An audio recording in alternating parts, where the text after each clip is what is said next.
Hello दोस्तों, नमस्कार। आप सभी को अपने ऑनलाइन स्टडी प्लेटफॉर्म अपन क्लासेज में स्वागत करता हूं। आज का जो मॉडल पेपर है ऑफलाइन वाला बैच का मॉडल पेपर है, मॉडल पेपर 9। ठीक है, मॉडल पेपर 9 है। इसके पहले हम 8 पेपर जो है ऑफलाइन वाला बैच का करा दिए हैं। अगर आप नहीं देखे हैं तो इसका प्लेलिस्ट बना हुआ है, आप प्लेलिस्ट से जाके पूरे मॉडल पेपर को देखिए, क्योंकि हर मॉडल पेपर को हम अच्छे से चारों ऑप्शन पे जो है डिटेल में डिस्कशन किए हैं। ठीक है, क्योंकि आप 125 क्वेश्चन जो हर बैक पेपर में हम आपको हर प्रैक्टिस सेट में जो है या मॉडल पेपर में आपको करा रहे हैं। तो 125 मॉडल पेपर में क्वेश्चन में हम कोशिश कर रहे हैं 125 के जगह पे जो है आपके 1000 क्वेश्चन, 700 800 1000 क्वेश्चन कैसे बने। ठीक है, मैं इसलिए ज़्यादा लिखवाता नहीं हूँ, ज़्यादा मैं पॉइंट बोलता हूँ। ठीक है, तो आप प्लेलिस्ट पे जाइए और इसके पहले जो है 8 मॉडल पेपर जो है ऑफलाइन बैच के हमने आप लोगों के लिए करा दिया है। तो आप वहाँ पे प्लेलिस्ट पे जाके आप इसको देख सकते हैं। और ये जो ऑफलाइन बैच का मॉडल पेपर जो है आपको हर रोज रात को 9 बजे मिलेगा। ठीक है, रात के 9 PM में जो है आपको हर रोज देखने को मिलेगा। तो आप लोग 9 बजे तैयार रहिए। ठीक है, हर रोज, चाहे संडे हो चाहे मंडे हो, कोई मतलब प्रतिदिन जो है आपको जो है एक मॉडल पेपर, चाहे ऑफलाइन वाला हो या चित्रों वाला मॉडल पेपर हो। ठीक है, तो चलते हैं। अगर आप हमारे टेलीग्राम ग्रुप से अगर नहीं जुड़े आप तो प्लीज आप लोग टेलीग्राम ग्रुप से जुड़ जाइए। टेलीग्राम ग्रुप से जुड़ने के लिए हम इसलिए कह रहे हैं क्योंकि टेलीग्राम पे जो है जो भी हम मॉडल पेपर करा रहे हैं, बैक पेपर करा रहे हैं, सारा का जो है प्रैक्टिस सेट जो है आपको फ्री में मिल रहा है। फ्री में मिल रहा है पर डे जो है 6 बजे जो आप लोगों को जो है मॉडल पे मतलब एक प्रैक्टिस सेट जो है एप्लीकेशन के थ्रू कराया जा रहा है। अब अगर एप्लीकेशन आप इंस्टॉल नहीं किए हैं तो आप इंस्टॉल जाके कर लीजिए। ठीक है, इंस्टॉल जाके प्ले स्टोर पे अपनी क्लासेस लिख के इंस्टॉल कर लीजिए। और एप्लीकेशन में जो है आप टेलीग्राम से इसलिए जुड़ने के बोल रहे हैं, टेलीग्राम से आपको जो है हर इन्फॉर्मेशन जो मिलेगा टेलीग्राम से, लेकिन आपको जो टेस्ट देना है वो एप्लीकेशन दे रहे हैं, बहुत सारे लोग दे रहे हैं। तो लोग अपने रिव्यू बता सकते हैं और अपने हिसाब से जो है क्या है वो बोल सकते हैं कि सर आज ये करा दीजिए, सर ये करवा दीजिए, तो हम उसको कोशिश करेंगे उसको करवाने का। ठीक है, बाकी आप लोग तो रिव्यू दे ही रहे, देख ही रहे, मॉडल पेपर टेस्ट लगा रहे हैं। ठीक है, ऊपर से जो है हम आप लोगों को प्रैक्टिस भी करा रहे हैं। तो आप इसे टेलीग्राम को जो है इसे स्कैन करके जुड़ जाइए। ठीक है, और आपको पता ही है कि फ्री टेस्ट हम लोग दे रहे हैं। ठीक है, फ्री टेस्ट जो है आप लोगों को 20 तारीख से जो है आपके 20 सितंबर से ही हम लोग दे रहे हैं। ठीक है, और ये कंटिन्यू रहेगा अभी एक आध 2-3 महीना जो आपके कंटिन्यू आपको फ्री टेस्ट मिलेंगे। ठीक है, तो आप जुड़ जाइए जल्द से जल्द। ठीक है, और अगर आप मेरे अपन क्लासेस का एप्लीकेशन इंस्टॉल नहीं किए हैं तो आप अपन क्लास प्ले स्टोर से जाके इंस्टॉल कर सकते हैं। ये मेरा कुछ paid paid paid test batch है। ठीक है, ये जो है हमारा पेड टेस्ट सीरीज है। तो आप इसे आप परचेज कर सकते हैं, पीजीटी का है। ठीक है, किसका है टेस्ट, ये पीजीटी का है। आप इसे पेड में भी खरीद सकते हैं। ठीक है, इसका 6 मंथ इसकी वैलिडिटी है। और इसमें जो है 13,270 प्लस क्वेश्चन मिल रहा है। और टोटल जो सेट जो है 116 है, 50 टॉपिक वाइज है, इसमें 55 मॉडल पेपर है, 11 बैक पेपर है। टोटल पेपर जो है आपके कितने हैं, 116 सेट है। टॉपिक वाइज में आपके 100 क्वेश्चन पेपर 100 क्वेश्चन मिलेंगे, मॉडल पेपर में 125 मिलेंगे, बैक पेपर तो आपको पता ही है। इसका प्राइस कितने हैं, 439 रुपया है। इसी तरह आप लोगों का टीजीटी के लिए भी है। ठीक है, सेम चीज टीजीटी का है, लेकिन टीजीटी और पीजीटी का दोनों क्वेश्चन अलग अलग है। चाहे मॉडल पेपर का हो, मॉडल पेपर तो दोनों एकदम अलग है, टीजीटी का अलग है, पीजीटी का अलग है। तो ये मत सोचिएगा टीजीटी या पीजीटी का मॉडल पेपर सेम है, तो दोनों का अलग है। क्योंकि टीजीटी में जो है आपके वेस्टर्न ज्यादा नहीं पूछता है। ठीक है, इसलिए टीजीटी का लेवल टीजीटी की तरह रखे हैं और पीजीटी का लेवल पीजीटी तक है। टॉपिक वाइज पेपर में जो है आप लोगों का कुछ पेपर जो है पीजीटी में चेंज है, बाकी सेम है। कुछ पेपर जो है पीजीटी में चेंज है। और बैक पेपर इसमें भी 11 को मिल रहा है, इसका भी प्राइस जो है 439 रुपया है। ठीक है, अब स्टार्ट करते हैं। पहला क्वेश्चन है हम लोगों की,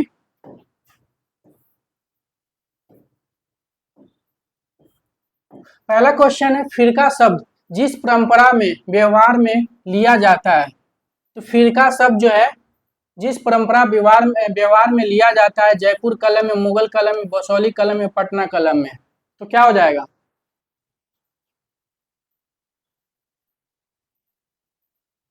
तो फिरका शब्द जो है किस में लिया जाता है, पटना कलम में लिया जाता है। पटना कलम की अगर हम बात करते हैं तो पटना कलम बोले तो पटना शैली की बात हो रही है।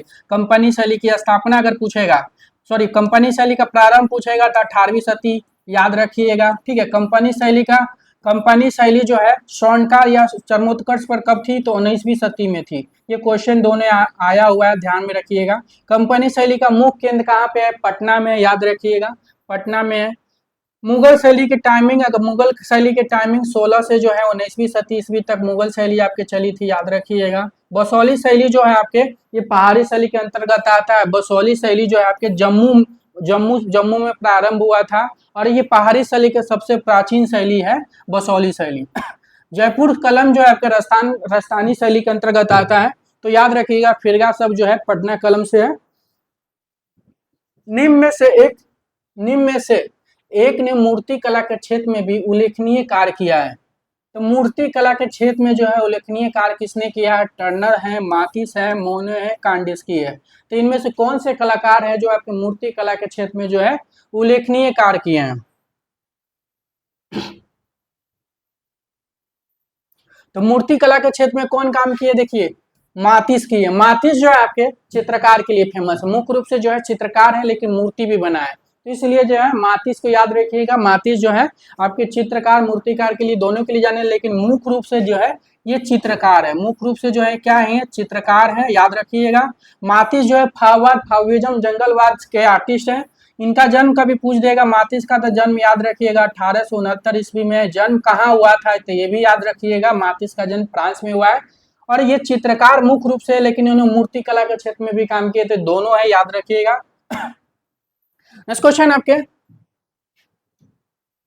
अवनींद्रनाथ टैगोर को सामान्यतः किससे संबंधित माना जाता है, आंग्ल, अकादमी कला, लोक कला से प्रभावित, नव यथार्थवाद, भारतीय कला का पुनर्जागरण। तो अवनींद्रनाथ टैगोर को सामान्यतः किससे संबंधित माना जाता है, तो अवनींद्रनाथ टैगोर को किससे संबंधित माना जाता है, तो क्या हो जाएगा, तो भारतीय कला का पुनर्जागरण, याद रखिएगा। अवनींद्रनाथ टैगोर को भारतीय कला का पुनर्जागरण बोला जाता है, ठीक है।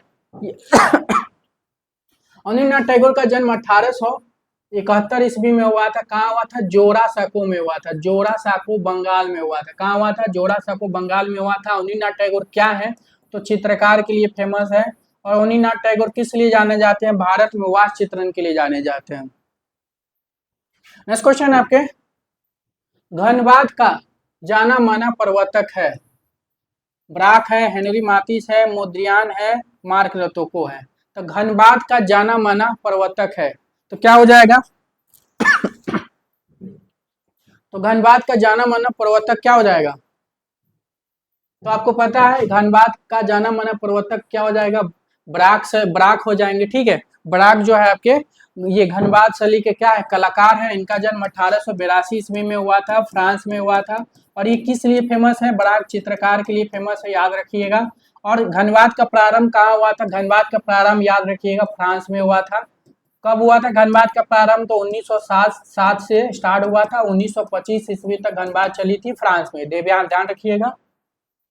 नेक्स्ट क्वेश्चन आपके, वे चित्रकार कौन था जिसने भारत में तेल रंगों का व्यवहार में लाया था, राजा रवि वर्मा, मिर्ता शेरगिल, अनंत चरण बागीची, अवनींद्रनाथ टैगोर। तो वे चित्रकार कौन था जिसने भारत में तेल रंगों को व्यवहार में लाया था, तो कौन ऐसा कलाकार है जो भारत में तेल रंग लाया था, तो आपको पता है राजा रवि वर्मा हो जाएंगे। राजा रवि वर्मा का जन्म जो 1848 में हुआ था, मृत्यु 1906 ईस्वी में हुआ था। जन्म जो इनका कहाँ हुआ था, केरल में हुआ था। किस लिए फेमस है राजा रवि वर्मा, तो चित्रकार के लिए फेमस है, केवल चित्रकार, याद रखिएगा। और भारत में ओलियोग्राफ प्रिंटिंग प्रेस लाने के काम कौन किए थे, राजा रवि वर्मा किए थे।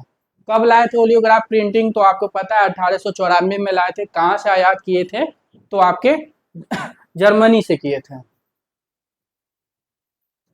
कंपनी शैली का विकास काल है 17वीं सदी, 18वीं सदी, 19वीं सदी, 20वीं सदी। देखिए विकास की बात हुई यहाँ पे, प्रारंभ की बात होगी तो कुछ और हो जाएगा, विकास की बात या चरमोत्कर्ष की बात हो रही है तो क्या हो जाएगा, तो विकास या चरमोत्कर्ष की बात आएगी तो याद रखिएगा कंपनी शैली 19वीं सदी में जो है चरमोत्कर्ष पे थी। कंपनी शैली प्रारंभ कभी पूछ देगा तो याद रखिएगा 19वीं सदी में प्रारंभ हुई थी। कंपनी शैली का मुख्य केंद्र क्या है तो पटना है, ठीक है, क्या है, पटना है। कंपनी शैली का प्रमुख केंद्र क्या है तो पटना, याद रखिएगा। नेक्स्ट क्वेश्चन आपके, सार्थक रूप की अवधारणा से जुड़ा विचारक है। सार्थक रूप की अवधारणा से जुड़ा विचारक है, हर्बर्ट रीड है, क्रोचे है, फ्रायड है, क्लाइवेल है। तो सार्थक रूप की अवधारणा से जुड़ा विचारक कौन है? तो सार्थक रूप की अवधारणा से जुड़ा हुआ विचारक क्लाइवेल, याद रखिए कौन है तो क्लाइवेल हो जाएंगे। नेक्स्ट क्वेश्चन आपके, विलियम ब्लेक एक प्रसिद्ध है। विलियम ब्लेक किस लिए प्रसिद्ध है? तो विलियम ब्लेक क्या है? चित्रकार है, मूर्तिकार है, अभिनेता है, छायाकार है। तो विलियम ब्लेक किस लिए फेमस है? तो विलियम ब्लेक याद रखिए क्या है तो चित्रकार है, ठीक है। किस बात के कलाकार है ये विलियम ब्लेक? तो रोमांसवाद, स्वच्छंदतावाद, रोमांटिज्म, कुछ भी बोल सकते हैं। इनका जन्म कब हुआ था? तो 1757 ईस्वी में हुआ था। विलियम ब्लेक का जन्म कहाँ हुआ था? तो इंग्लैंड में हुआ था, याद रखिएगा। कहाँ हुआ था? इंग्लैंड में हुआ था। और विलियम ब्लेक क्या है तो एक प्रसिद्ध चित्रकार है। धनराज भगत कहाँ के छात्र थे? ठीक है, धनराज भगत कहाँ के छात्र थे? तो Delhi school of art, Lahore school of art, Madras school of art, उपयुक्त में से कोई नहीं। तो धनराज भगत कहाँ के छात्र थे? तो कहाँ के छात्र थे? तो धनराज भगत याद रखिएगा लाहौर कला school, Lahore school of art के थे। लाहौर स्कूल ऑफ आर्ट है, मेयो स्कूल ऑफ आर्ट, कुछ भी बोलिए, ठीक है, ठीक है। तो कहाँ के छात्र थे? Lahore school of art. अगर हम बात करते हैं लाहौर स्कूल ऑफ आर्ट की स्थापना तो कब हुआ था? 1875 ईस्वी में हुआ था, याद रखिएगा 1875 में हुआ था लाहौर स्कूल ऑफ की स्थापना। लाहौर स्कूल ऑफ आर्ट या मेयो स्कूल ऑफ आर्ट का स्थापना 1875 में हुआ था। प्रथम विदेशी प्राचार्य कौन थे लाहौर कला विद्यालय के? तो कौन हो जाएंगे? लॉकवुड कीपलिंग हो जाएंगे। भारतीय कौन थे लाहौर कला विद्यालय के? तो समरेंद्रनाथ गुप्त थे, याद रखिएगा। तो धनराज भगत कहाँ के छात्र थे? तो लाहौर स्कूल ऑफ आर्ट के थे। धनराज भगत किस लिए फेमस है? तो मूर्तिकार के लिए फेमस है। किस लिए फेमस है आपको तो पता होना चाहिए, मूर्तिकार के लिए फेमस है। उसके बाद धनराज भगत जो है इनका जन्म अगर पूछ देता है कि इनका जन्म कब हुआ था और कहाँ हुआ था, जन्म इनका लाहौर पाकिस्तान में हुआ था। जन्म जो है 1916 ईस्वी में हुआ था। कहाँ हुआ था? पाकिस्तान, याद रखिएगा कहाँ हुआ था इनका जन्म? पाकिस्तान में हुआ था। नेक्स्ट क्वेश्चन है, कौन से देश में पोस्टर सदैव एक संरचना कौन से देश में पोस्टर सदैव एक रचनाश के रूप में माने जाते हैं? France, England, Poland, America. तो कौन से देश में पोस्टर सदैव एक रचनांश के रूप में माने जाते हैं? तो क्या हो जाएगा? तो याद रखना है क्या हो जाएगा? फ्रांस, याद रखिएगा क्या हो जाएगा? पोस्टर सदैव एक रचनांश के रूप में माने जाते हैं तो फ्रांस हो जाएगा। नेक्स्ट क्वेश्चन आपके, किस प्रसिद्ध चित्रकार ने ओपेरा प्रदर्शनों के लिए पोस्टर डिजाइन किए थे? तो किस प्रसिद्ध चित्रकार ने ओपेरा प्रदर्शनों के लिए पोस्टर डिजाइन किए थे? देगा थे, सेजान थे, लोथरेक थे, पिकासो थे। तो कौन हो जाएंगे? तो आपको यहाँ पे देखिए क्या पूछा है, पोस्टर की बात हो रही तो पोस्टर आपको यहाँ पे एक ही कलाकार बनाते थे, वो लोथरेक बनाते थे। लोथरेक जो है क्या प्रभाववाद के कलाकार है, ठीक है। लोथरेक क्या थे? प्रभाववाद के कलाकार थे और ये पूरी तरह से विकलांग थे ये, तो ध्यान रखिएगा। लोथरेक जो है पोस्टर कलाकार, लिथोग्राफी में काम करते थे और ये प्रभाववादी कलाकार थे। इनका जन्म 1864 ईस्वी में हुआ था, फ्रांस में हुआ था, ठीक है। और ये जो प्रभाववाद के जो है प्रिंट मेकर कलाकार है, ध्यान रखिएगा प्रिंट मेकर है, पोस्टर बनाते थे। तो ओपेरा प्रदर्शनों के लिए कौन जाने जाते हैं? लोथरेक जाने जाते हैं। लोथरेक प्रभाववादी कलाकार है, 1864 में इनका जन्म हुआ था, ठीक है। नेक्स्ट क्वेश्चन है, इनमें से भविष्यवादी चित्रकारी कौन है? इनमें से भविष्यवादी चित्रकारी कौन है? एंसोर है, देलाने है, होडलर है, कार्ले कारा है। कार्लो कारा है, तो क्या हो जाएगा? इनमें से भविष्यवादी चित्रकारी आपको बताना है।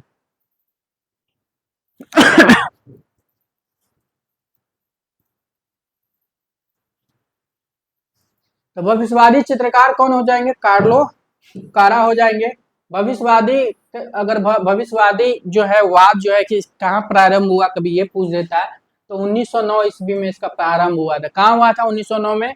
तो आपको याद रखना इटली में हुआ था। ये कहाँ की वाद है? तो इटली का है। भविष्यवाद का प्रारंभ इटली में हुआ था। कब हुआ था? 1909 में हुआ था। नेक्स्ट क्वेश्चन है, अमूर्त अभिव्यंजनावादी चित्रकार है। अमूर्त अभिव्यंजनावादी चित्रकार कौन है? डे कूनिंग, मैक्स अर्नेस्ट, पाल क्ली, फ्रेंच मार्क। तो कौन हो जाएंगे? पानी है?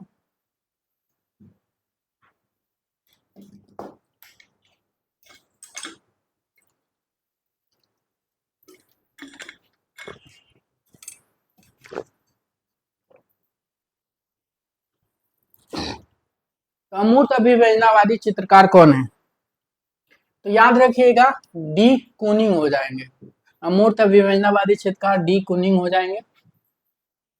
नेक्स्ट क्वेश्चन आपके, कलकत्ता प्रोग्रेसिव ग्रुप की स्थापना किसने की थी? कोलकाता प्रोग्रेसिव ग्रुप की स्थापना किसने की थी? रामकिंकर बैस, धनराज भगत, प्रदोष दास गुप्ता, नंदलाल बोस। तो कोलकाता में जो है कोलकाता ग्रुप की स्थापना, या कोलकाता ग्रुप जो है ग्रुप 43 के नाम से भी जाना जाता है, तो इसकी स्थापना कौन किया था? आपको पता है कोलकाता ग्रुप की स्थापना जो प्रदोष दास गुप्ता थे। प्रदोष दास गुप्ता किस लिए फेमस है? चित्रकार भी है, मूर्तिकार भी है। मुख्य रूप से क्या है? प्रदोष दास मूर्तिकार है।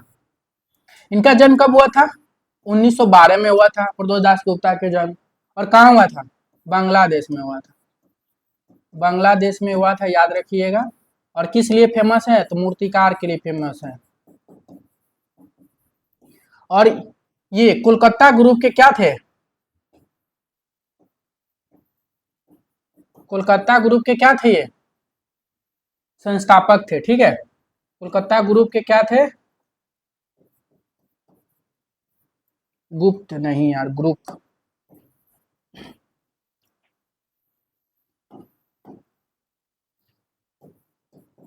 ग्रुप के क्या थे? संस्थापक थे, याद रखिएगा। और कोलकाता ग्रुप की स्थापना कभी पूछ देगा तो कब हुआ था? तो 1943 ईस्वी में हुआ था। कहाँ हुआ था? तो कोलकाता में हुआ था। राष्ट्रीय ललित कला अकादमी के प्रथम अध्यक्ष कौन थे? जो राष्ट्रीय ललित कला अकादमी के प्रथम अध्यक्ष कौन थे? भवेश चंद्र सनियार थे, प्रदोष दास गुप्ता थे, देवी प्रसाद चौधरी थे, नंदलाल बोस थे। तो राष्ट्रीय ललित कला अकादमी के प्रथम अध्यक्ष की बात हो रही है कि प्रथम कौन थे? देवी प्रसाद चौधरी थे। ठीक है, राष्ट्रीय ललित कला अकादमी के पूछेगा स्थापना कब हुआ था? तो 1954 ईस्वी में हुआ था। और राष्ट्रीय ललित कला अकादमी में जो देवी प्रसाद चौधरी कब अध्यक्ष बने थे? तो 1954 ईस्वी में बने थे और 1960 तक थे। 1954 से 1960 तक जो है देवी प्रसाद चौधरी जो है यहाँ पे क्या थे? अध्यक्ष पद पे कार्य कर रहे थे। देवी प्रसाद चौधरी की अगर हम बात करते तो चित्रकार भी हैं, मूर्तिकार भी हैं। ठीक है, क्या है? चित्रकार भी है, मूर्तिकार भी है, और मुख्य रूप से जो है मूर्तिकार के लिए फेमस। इनका जन्म 1899 में हुआ था। कहाँ हुआ था? तो बांग्लादेश में हुआ था। कहाँ हुआ था? बांग्लादेश में हुआ था। तो याद रखिएगा कहाँ हुआ था? बांग्लादेश में हुआ था। नेक्स्ट क्वेश्चन आपके,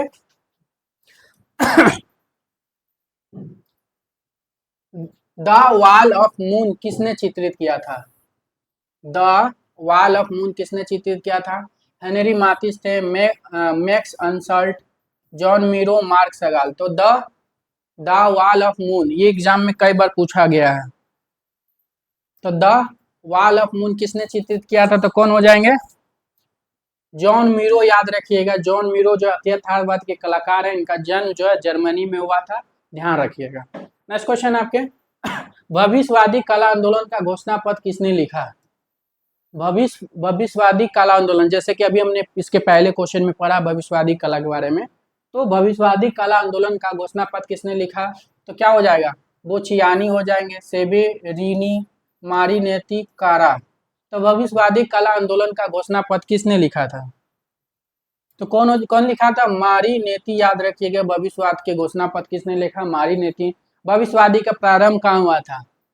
प्रारंभ जो है 1909 ईस्वी में हुआ था। कहाँ हुआ था? तो इटली में हुआ था, याद रखिएगा। भविष्यवादी का प्रारंभ कहाँ हुआ था? इटली में हुआ था। और घोषणा पत्र किसने लिखा था? तो मारी नीति, याद रखिएगा। नेक्स्ट क्वेश्चन है आपके, कला और हस्तशिल्प, कला और हस्तशिल्प आंदोलन का नेतृत्व किया था? William Hogarth, William Jones, William Blake, William Morris. तो कला और हस्तशिल्प आंदोलन का नेतृत्व किया था, कौन किया था? तो कला और हस्तशिल्प आंदोलन का नेतृत्व किसने किया था? एग्जाम में कई बार आया ये। तो क्या हो जाएगा? विलियम मॉरिस, याद रखिए। कला और हस्तशिल्प का आंदोलन का नेतृत्व जो है आपके कौन किया था? विलियम मॉरिस, ध्यान में रखिएगा इसको। नेक्स्ट क्वेश्चन है, भारत में प्रथम कला विद्यालय कहाँ पर स्थापित हुआ था? तो प्रथम कला विद्यालय की बात हो रही है, ठीक है। मुंबई, दिल्ली, मद्रास, लाहौर। तो प्रथम कला विद्यालय कब कहाँ पे स्थापित हुई थी? मद्रास में हुई थी। कब हुई थी ये प्रथम कला विद्यालय की स्थापना कब हुई थी? तो याद आपको रखना है, कब हुई थी? 1850 ईस्वी में हुआ था। कब हुआ था? 1850 ईस्वी में मद्रास कला विद्यालय, याद रखिएगा। मद्रास कला विद्यालय के प्रथम भारतीय प्राचार्य कौन बने थे? देवी प्रसाद राय चौधरी बने थे। कब बने थे? 1929 से लेकर 1957 तक यहाँ पे देवी प्रसाद राय चौधरी जो मद्रास में थे। नेक्स्ट क्वेश्चन है आपके, उस प्रसिद्ध चित्रकार को पहचानिए जो नारी आकृतियों में सदैव लंबी गर्दन का चित्रांकन करता था। पिकासो है, मुदगिलियानी है, रेनवार है, गोया है। तो उस प्रसिद्ध चित्रकार को पहचानिए जो नारी आकृतियों से सदैव लंबी गर्दन का चित्रांकन करता था। तो क्या हो जाएगा? तो लंबी गर्दन के लिए आपको पता है कि लंबी गर्दन या लंबी गर्दन या जैसे कि क्या है, उस प्रसिद्ध चित्रकारों को पहचानिए जो नारी आकृतियों में सदैव लंबी गर्दन का चित्रकार करते थे। कौन हो जाएंगे? मुदगिलियानी। ये भी एग्जाम में बहुत बार आया है। मुदगिलियानी, याद रखिए। लंबी नारी का लंबी गर्दन के लिए कौन जाना जाता है? मुदगिलियानी। हरिपुरा में आयोजित अखिल भारतीय कांग्रेस अधिवेशन का बैनर किसने चित्रित किया था? रविन्द्रनाथ टैगोर, अवनींद्रनाथ टैगोर, गगननाथ टैगोर, नंदलाल बोस। तो हरिपुरा में आयोजित अखिल भारतीय कांग्रेस अधिवेशन का बैनर किसने चित्रित किया था? तो आपको पता है हरिपुरा में आयोजित अखिल भारतीय कांग्रेस अधिवेशन का बैनर आपको पता है नंदलाल बोस ने चित्रित किया। हरिपुरा पूछे, फैजपुरा पूछे, ठीक है। तो हरिपुरा का जो है बैनर 1937 में इन्होंने बनाया था, और फैजपुरा का जो है 37 से 38 में बनाया था, या 38 याद रखिए। नंदलाल बोस क्या है? तो मुख्य रूप से जो ये चित्रकार है, मतलब भित्ति चित्रकार के लिए फेमस है। प्रिंट मेकर में भी काम किए, मतलब कई विधा में काम किए। भित्ति चित्र में काम किए, वास्तु चित्र में काम किए, प्रिंट मेकर है, ठीक है। लेकिन मुख्य रूप से याद रहे भित्ति चित्रकार हो जाएंगे।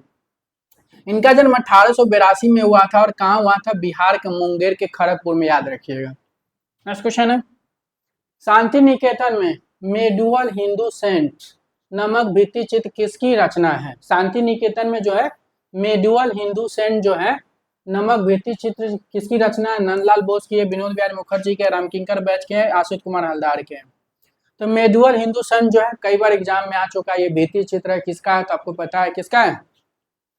विनोद बिहारी मुखर्जी का है, ठीक है। किसका है? विनोद बिहारी मुखर्जी का है। विनोद बिहारी मुखर्जी जो किस लिए फेमस है? भित्ति चित्रकार के लिए फेमस है, ठीक है। इन्हीं की बेटी है, क्या नाम है उनकी?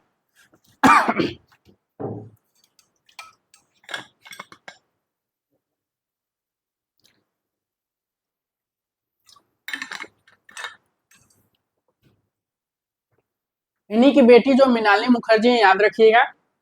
अब विनोद बिहारी मुखर्जी किस लिए फेमस है?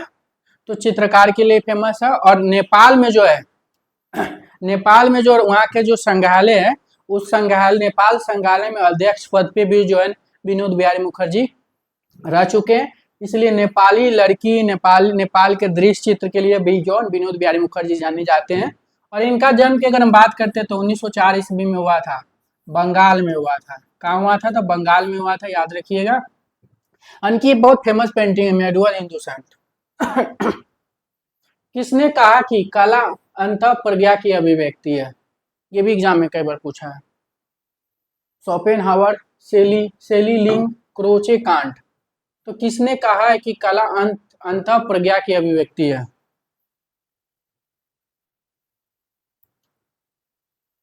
तो अंतर कला की अंत अंत मतलब किसने कहा कि कला अंत, किसने कहा कि कला अंत प्रज्ञा की अभिव्यक्ति है?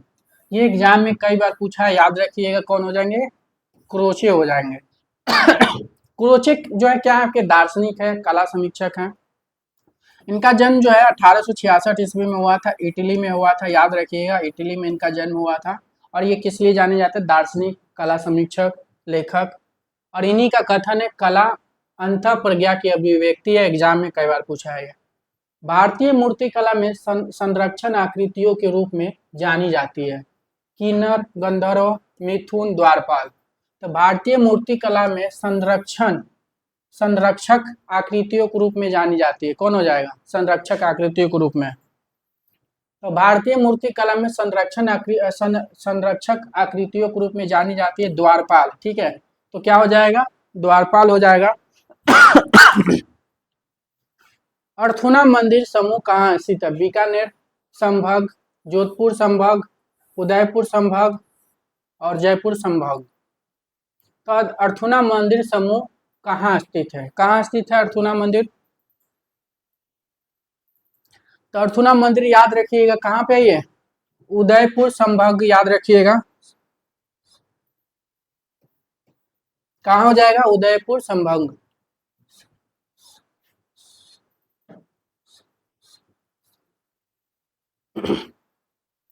लंदन ओलंपिक के लिए कौन से शिल्पकार ने अर्सल मेथल ऑर्बिट की रचना की? अनीश कपूर, लक्ष्मी मित्तल, इमियन हरूल्ट, अंकित पटेल। तो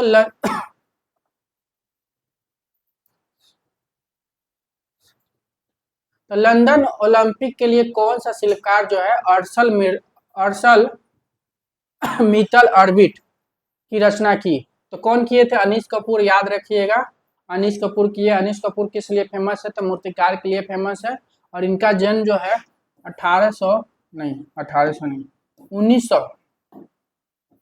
1954 ईस्वी में हुआ था, मुंबई में हुआ था। मुंबई में हुआ था। क्या है? तो मूर्तिकार के लिए फेमस है अनीश कपूर। ठीक है,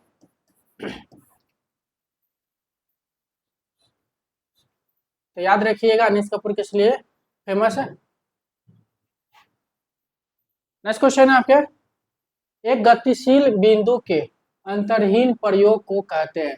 एक गतिशील बिंदु के अंतरहीन प्रयोग के कहते हैं रेखा, स्केच, टेक्सचर, शेप। एक गतिशील बिंदु के अंतरहीन प्रयोग को कहते हैं, क्या कहते हैं?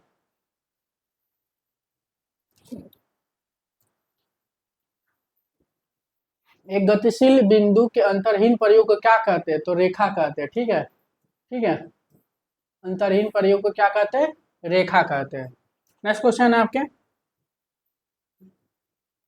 गयात्मकता सिमिलुटेनिटी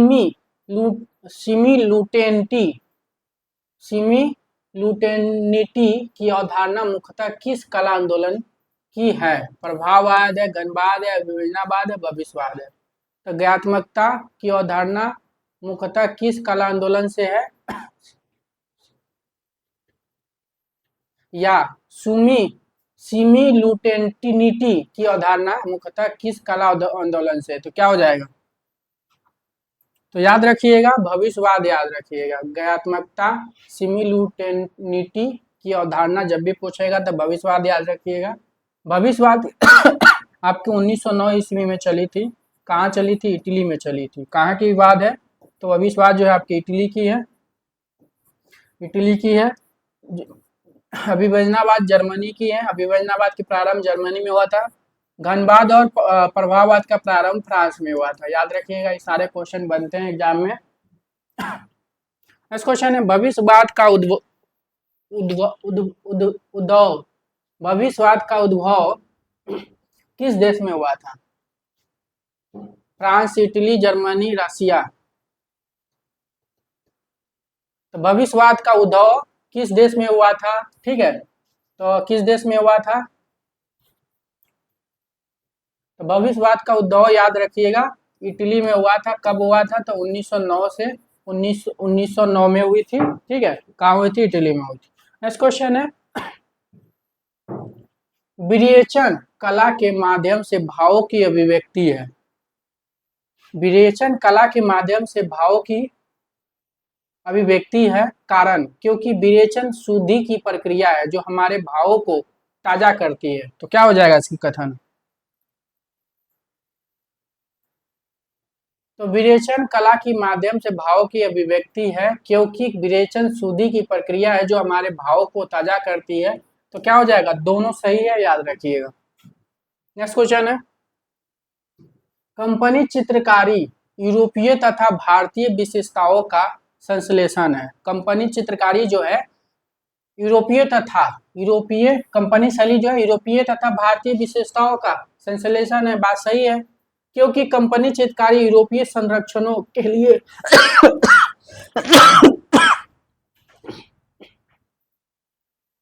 क्योंकि कंपनी चित्रकारी यूरोपीय संरक्षणों के लिए भारतीय चित्रकारों की चित्रकारी का नतीजा थी। तो ये भी बात सही है। तो क्या हो जाएगा इसमें? हो जाएगा ए सही है, आज जो है आंशिक रूप से सत्य है, याद रखिएगा। नेक्स्ट क्वेश्चन है, फ्राइड का मत था कि काम शक्ति ही या लिबिडो कलात्मक सृजनात्मकता का मूल कारण है। फ्राइड जो दार्शनिक थे, ये कहाँ के थे? ऑस्ट्रेलिया के थे। इनकी कथन है कि फ्राइड का मत था कि काम शक्ति या लिबिडो कलात्मक सृजनात्मकता का मूल कारण है, क्योंकि वे मनोविश्लेषक थे। क्योंकि क्या थे? वे मनोविश्लेषक थे और उन्होंने यह खोज की समस्त मानवीय व्यवहार के पीछे प्रेरणात्मक शक्ति, काम शक्ति या लिबिडो का काम करती है। तो क्या हो जाएगा इसका सही? बात सही है, तो इसका दोनों सही हो जाएगा, याद रखिएगा। ये भी दोनों सही हो जाएगा। नेक्स्ट क्वेश्चन आपके, अभिव्यंजनावाद वैसी शैली है जिनमें स्वरूपों का विरूपण होता है। अभिव्यंजनावाद जो है वैसी शैली है जिनमें स्वरूपों का विरूपण होता है, क्योंकि इसमें कलाकारों का वस्तुगत यथार्थ के बदले आत्मगत मनोभाव अभिव्यक्ति करने की स्वतंत्रता होती है। तो क्या हो जाएगा? तो ये भी आपके क्या हो जाएगा? दोनों सही हो जाएगा। ठीक है, याद रखिएगा, ये भी आपके दोनों सही हो जाएंगे। नेक्स्ट क्वेश्चन है आपके, चित्रकारों को उनके वरिष्ठता के क्रम के अनुसार चयनित कीजिए। मतलब इनमें से आपको छोटे से बड़े बताना है। ठीक है, कि वरिष्ठता के क्रम में बताना है। तो क्या हो जाएगा?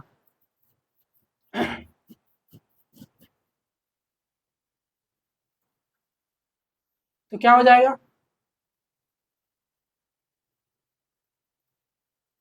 के हैबर का जन्म 1911 में कर्नाटक में हुआ था। एन एस बिंद्रा का जन्म 1910 में हुआ था। तो छोड़ो, इसको नहीं होगा। तो N S Bindra.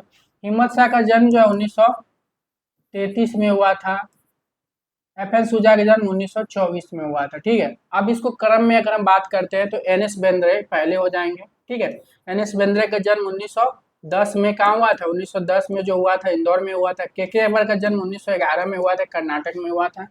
F N सुजा का जन्म 1924 में हुआ था, गोवा में हुआ था। हिम्मत शाह का जन्म जो 1933 में हुआ था, गुजरात में हुआ था। तो इसका सही आंसर क्या हो जाएगा? सी हो जाएगा। ठीक है, नेक्स्ट क्वेश्चन है, खजुराहो के निम्नलिखित मंदिरों को सही कालक्रम में रखिए। जो खजुराहो का मंदिर है उसको सही से क्रम में रखना है। तो क्या हो जाएगा? 64 योगिनी मंदिर, लक्ष्मण मंदिर, कंदरिया महादेव मंदिर, पार्श्वनाथ मंदिर। तो इसमें जो है आपका ये ट्रिक से भी याद कर सकते हो। ठीक है,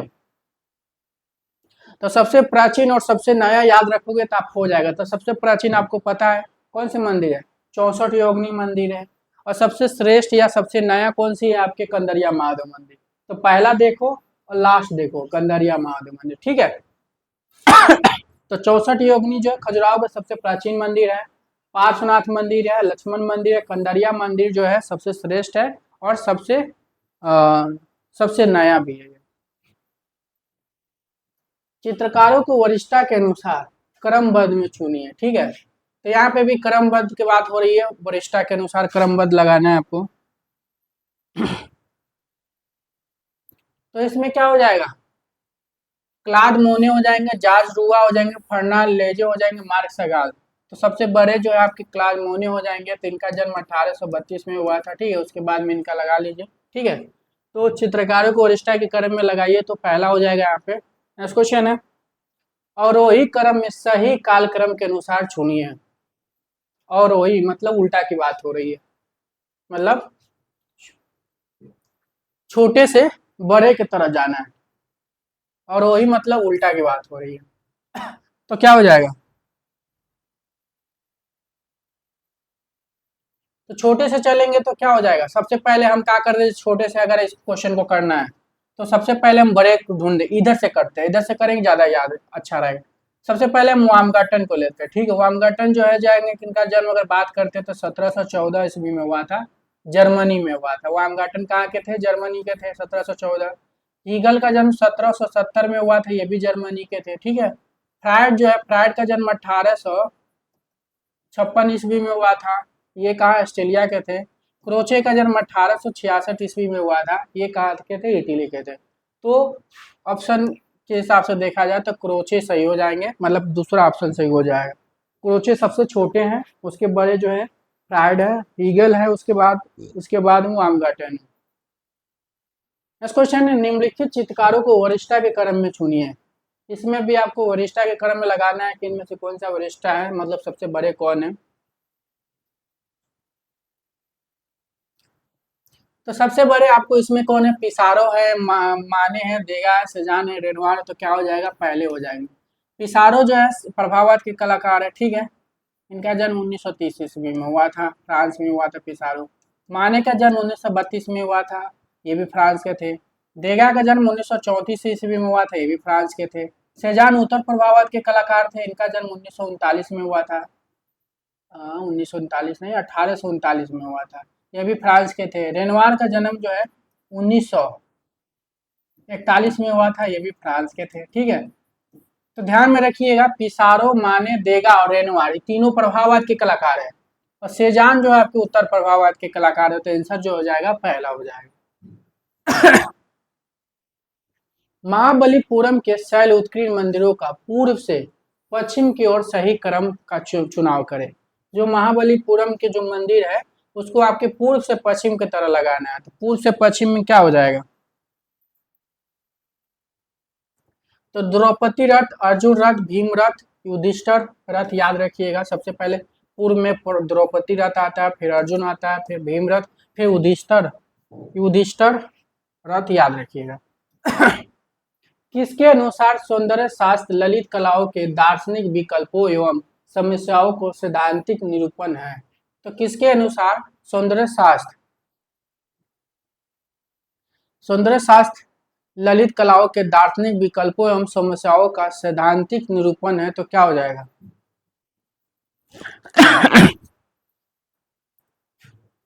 तो क्या हो जाएगा, याद रखिएगा, एस के लैंगर याद रखिएगा, कौन हो जाएंगे, एस के लैंगर हो जाएंगे। नेक्स्ट क्वेश्चन है आपके, फोनताज पद्धति का आविष्कारक है।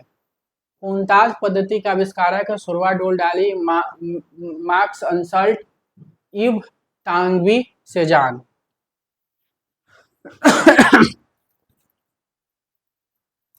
तो फोनताज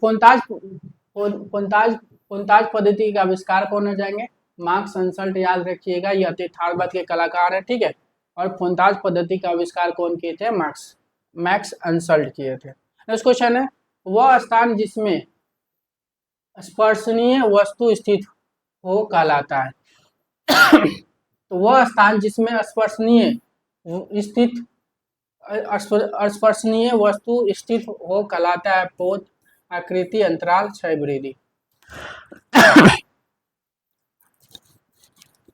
तो वह स्थान जिसमें स्पर्शनीय वस्तु मतलब किसी चीज को हम स्पर्श कर ले, ठीक है, तो वो स्थिति क्या कहलाती है, पोत कहलाती है। पोत मतलब टेक्सचर, ठीक है। नेक्स्ट क्वेश्चन है, वर्ण को चित्रभूमि पर क्रमानुसार लगाकर भी एक प्रवाह उत्पन्न किया जाता है, क्या कहलाता है, अनुक्रम, संगति, संतुलन, विरोधाभास। तो वर्ण को चित्त भूमि पर क्रमानुसार लगाकर भी एक प्रवाह उत्पन्न किया जाता है, क्या कहलाता है।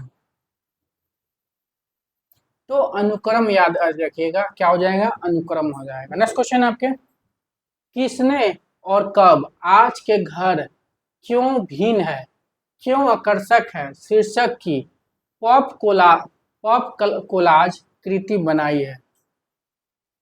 तो क्या हो जाएगा, किसने और कब आज के घर क्यों भिन्न है, क्यों आकर्षक है शीर्षक की पॉप कोलाज कृति बनाई है, कौन बनाया।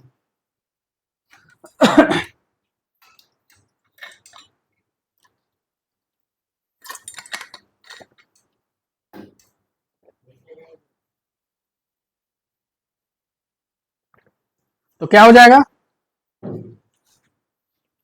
हैमिल्टन याद रखिएगा 1956 ईस्वी में। नेक्स्ट क्वेश्चन है आपके, संतियाना ने अपनी पुस्तक द सेंस ऑफ ब्यूटी में सौंदर्य को कितने स्तरों का उल्लेख किया, 4, 5, 3, 2।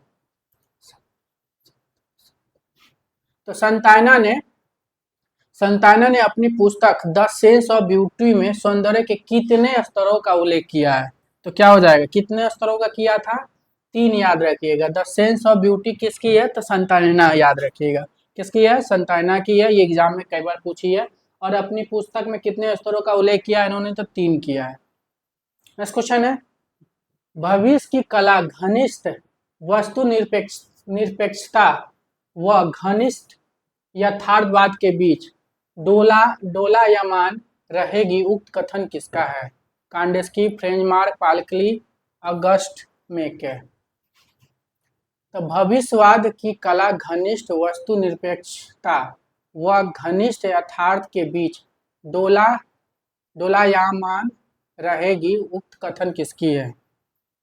तो किसकी कथन है ये, कांडेस्की की है। याद रखिए कांडेस्की जो है आपकी किस बात के कलाकार है, विवेचनावाद के कलाकार हैं। कांडेस्की का जन्म की अगर बात करते हैं तो इनका जन्म 1866 ईस्वी में हुआ था, रूस में हुआ था। कहाँ जन्म हुआ था, 1866 में रूस में हुआ था। नेक्स्ट क्वेश्चन आपकी, 1863 की प्रसिद्ध फ्रेंच 1863 की प्रसिद्ध फ्रेंच राष्ट्रीय कला संस्थान की अस्वीकृति चित्रकारों की प्रदर्शनी में से करीब कितने चित्र वापस लिए गए थे, 400 से अधिक, 600 से अधिक, 300 से अधिक, 2000 से अधिक। 1863 की प्रसिद्ध फ्रेंच राष्ट्रीय कला संस्थान की अस्वीकृति चित्रकारों की प्रदर्शनी में से करीब कितने चित्र वापस लिए गए थे। तो कितने चित्र लिए थे वापस, तो 600 से अधिक लिया गया था। ठीक है, 1863 में जो है माने ने जो है कितने चित्र लगाए थे, तो 1863 में लगाए थे, उनमें से कितने चित्र वापस ले लिया गया था, 600 से अधिक। मॉडर्न पेंटर नामक पुस्तक के लेखक कौन, हर्बर्ट रीड है, जॉन रस्किन है, स्टैक्रमिस है, ईवी हैवेल है। तो मॉडर्न पेंटर नामक पुस्तक किसकी है, तो क्या हो जाएगा, तो जॉन रस्किन के हो जाएंगे। और इसी मॉडर्न पेंटर में जॉन रस्किन ने टर्नर के बारे में इसी पुस्तक में बताया है। ठीक है, याद रखिएगा, इसी पुस्तक में जो है बताया इन्होंने। और जॉन रस्किन कहाँ के हैं, इंग्लैंड के, याद रखिएगा। तो मॉडर्न पेंटर्स याद रखिएगा किसकी है, जॉन रस्किन की पुस्तक है, बहुत फेमस है ये पुस्तक। किस मंदिर की देवी को अकर्ण निमितीन नेत्र की उपमा मछली की आंखों से की गई है, कोणार्क मंदिर, मीनाक्षी मंदिर, दिलवारा मंदिर, खजुराहो मंदिर।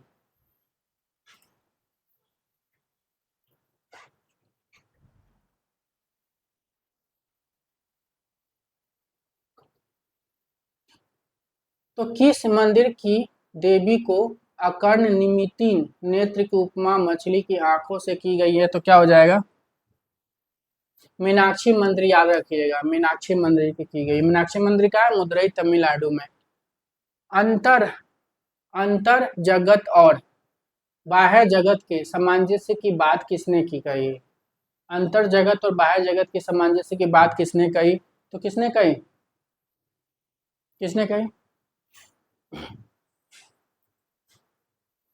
तो अंतर जगत और बाह्य जगत की बात किसने कही, तो कांट कहे थे। कांट के जन्म जो है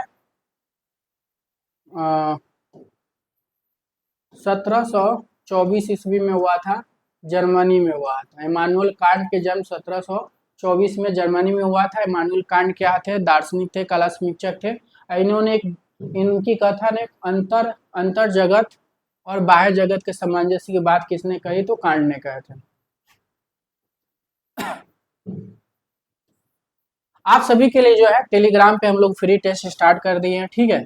अगर आप टेलीग्राम से अगर जुड़ रहे हैं तो फ्री टेस्ट का लाभ उठा सकते हैं, ठीक है। और ये फ्री टेस्ट जो है आपको टेलीग्राम पे तो आपको इन्फॉर्मेशन दी जाएगी और टेस्ट जो है आपको कराया जाएगा जो एप्लीकेशन से कराया जा रहा है, ठीक है। तो टेलीग्राम से जुड़ जाए और टेलीग्राम से जो है एप्लीकेशन इंस्टॉल कर लीजिए अपन क्लासेस से। सारा टेस्ट जो है आप लोगों को जो है फ्री में मिल रहा है, ठीक है। तो जल्द से जल्द जो है आप लोग जुड़िए और इसका फायदा उठाइए। जो भी हम टेस्ट करा रहे हैं ये सारा टेस्ट जो हम आप लोग को फ्री में भी करा रहे हैं। कोई दिक्कत आएगा तो आप व्हाट्सएप नंबर पे भी फोन कर सकते हैं या कॉल कर सकते हैं। किस मंदिर को त्रिलोक दीपक कहा जा सकता है? अर्थुना मंदिर, खजुराहो मंदिर, अभानेरी मंदिर, रनकपुर मंदिर। तो किस मंदिर को त्रिलोक दीपक कहा जाता है? तो किस मंदिर को कहा जाता है? तो रनकपुर याद रखिएगा। रनकपुर के मंदिर को जो त्रिलोक त्रिलोक दीपक कहा जाता है। त्रिलोक्य दीपक किसको बोला जाता है? रनकपुर के मंदिर को बोला जाता है। रिदम व संग ऑफ द फिल्म नमक चित्र किस चित्रकार के हैं? के एन एस बेंद्रे है, के हैबर है, ओनिना टैगोर है, एम एफ हुसैन है, एफ एन सुजा है। तो रिदम व संग ऑफ द फील्ड नमक चित्र किस चित्रकार के हैं? एग्जाम में पूछा गया है क्वेश्चन। तो किस चित्रकार का? के हैबर का है, याद रखिएगा। रिदम व संग ऑफ द फील्ड नमक चित्र किस चित्रकार के? के हैबर। के हैबर जो है इनके कला गुरु जो है जे माईवासी है। कला शिक्षा इन्होंने जे स्कूल ऑफ आर्ट से लिए थे के हैबर, ठीक है। और के हैबर का जन्म की अगर हम बात करते हैं, जन्म जो 1911 ईस्वी में हुआ था, कर्नाटक में हुआ था। कर्नाटक में हुआ था। किस लिए फेमस है ये? तो चित्रकार के लिए फेमस है। इन्हीं की पेंटिंग है रिदम व संग ऑफ द रिदम व संग ऑफ द फील्ड नमक चित्र। रिपब्लिक ग्रंथ किसके द्वारा लिखा गया? अरस्तु, प्लेटो, कांट, फ्रायड।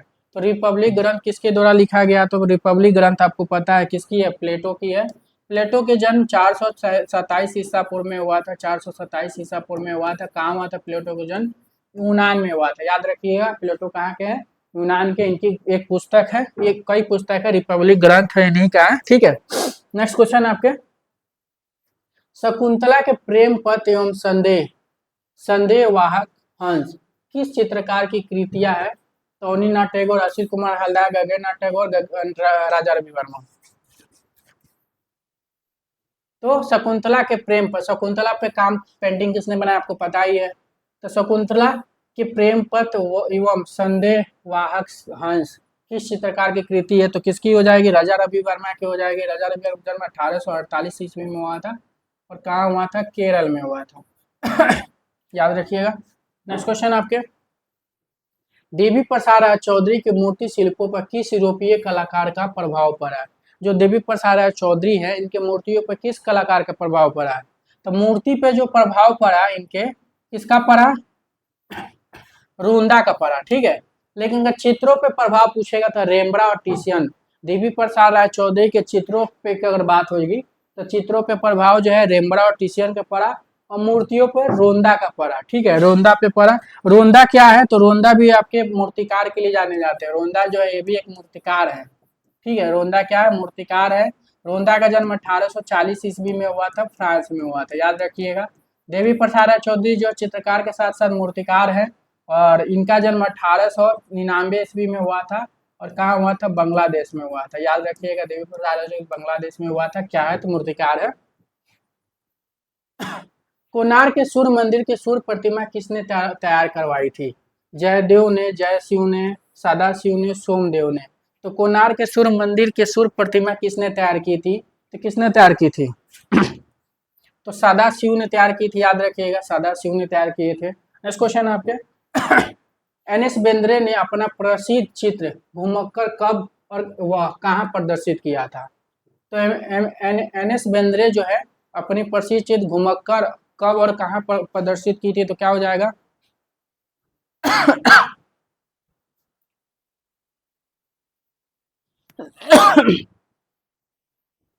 तो क्या हो जाएगा? मुंबई आर्ट सोसाइटी की वार्षिक प्रदर्शनी में 1934 में प्रदर्शित की थी, याद रखिएगा। 1934 में मुंबई आर्ट सोसाइटी की वार्षिक प्रदर्शनी में इन्होंने किया था। नेक्स्ट क्वेश्चन आपके, आपातकाल के समय किस चित्रकार ने प्रधानमंत्री इंदिरा गांधी के 3 चित्र बनाए थे? शेजा, शुजा, राजा हुसैन। तो आपातकाल के समय चित्रकार ने प्रधानमंत्री इंदिरा गांधी के 3 चित्र किसने बनाया था? हुसैन बनाए थे। हुसैन का जन्म 1915 में हुआ था, महाराष्ट्र के पंढरपुर में हुआ था। और ये आपातकाल जब लगा था तो उसी समय में प्रधानमंत्री इंदिरा गांधी के 3 पोर्ट्रेट बनाया था। कौन बनाया था? हुसैन। विषय वस्तु के दृष्टि से खजुराहो को कितने भागों में बांटा जाता है? 3, 4, 5, 6। तो विषय वस्तु के दृष्टि से खजुराहो के कितने भागों में बांटा जाता है? तो 5 भागों में बांटा जाता है, याद रखिएगा, 5 भागों में। नेक्स्ट क्वेश्चन है, नंदलाल बोस को किस विश्वविद्यालय से 1925 में डिलीट की सर्वोच्च उपाधि प्राप्त हुई? तो नंदलाल बोस को जो है डिलीट की उपाधि किस विश्वविद्यालय से मिला था? विश्व भारती शांति निकेतन, बनारस विश्वविद्यालय, इलाहाबाद विश्वविद्यालय, अलीगढ़ विश्वविद्यालय। तो क्या हो जाएगा? बनारस विश्वविद्यालय से जो है इनको डिलीट की उपाधि 1950 में मिला था। बनारस हिंदू विश्वविद्यालय की स्थापना की हम बात करते हैं तो 1916 ईस्वी में हुआ था। विश्व भारती शांति निकेतन का 1921 में हुआ था, याद रखिएगा। नेक्स्ट क्वेश्चन, मुंक ने 1905 ईस्वी में किस संस्था की स्थापना की? सेतु, डी ब्राक या द ब्रिज, याद रखिएगा। कलाकार, सृजन, प्रगतिशील। तो मुंक ने 1905 में किस संस्था की स्थापना की थी?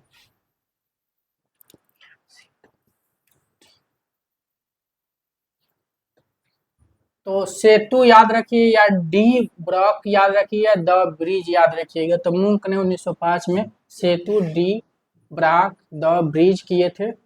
नेक्स्ट क्वेश्चन है, अभिव्यंजनावादी सिद्धांत के प्रमुख प्रवर्तक थे? शोपेनहावर, मॉरिस, क्रोचे, प्लेटो। तो अभिव्यंजनावादी सिद्धांत के प्रमुख प्रवर्तक कौन थे?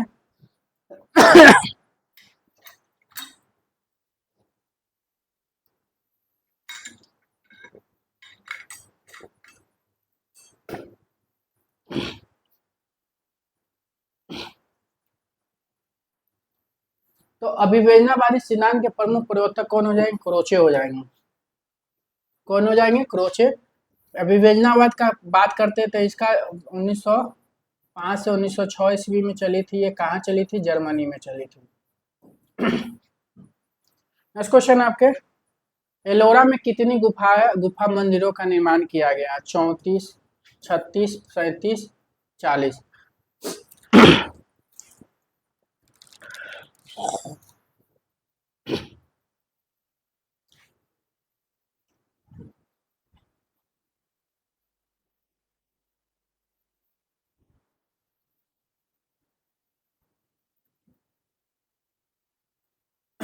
एलोरा में कितनी गुफाओं मंदिरों का निर्माण किया गया था? 34, याद रखिएगा, 34 का हुआ है। नेक्स्ट क्वेश्चन है, अर्थुना के जैन व शैव मंदिर कहाँ स्थित है? चित्तौड़गढ़, उदयपुर, गुजरात, बांसवाड़ा। तो अर्थुना के जैन व शैव मंदिर कहाँ स्थित है? तो अर्थुना के जैन व शैव मंदिर कहाँ स्थित है? तो बांसवाड़ा, याद रखिएगा। व्यंग्य चित्रकार के रूप में किस कलाकार ने कार्य शुरू किया था? तो व्यंग्य चित्रकार के रूप में किस कलाकार ने कार्य किया था? कामियो कोरा, ऑनर डोमियो, आंग्र, फ्रांसिस्को गोया। तो व्यंग्य चित्रकार या कार्टूनिस्ट के लिए जो है किस कलाकार ने कार्य शुरू किया था, या कौन से कलाकार जाने जाते हैं? ऑनर डोमियो जो अति यथार्थवाद के कलाकार है। अति यथार्थवाद कहाँ प्रारंभ हुई थी? तो फ्रांस में हुई थी। सुरवा डोल डाली का जन्म कहाँ हुआ था? ज्यूरिक, बर्लिन, ओरना, बार्सिलोना। तो सुरवा डोल डाली का जन्म जो है कहाँ हुआ था? 1904 ईस्वी में हुआ था। और कहाँ हुआ था?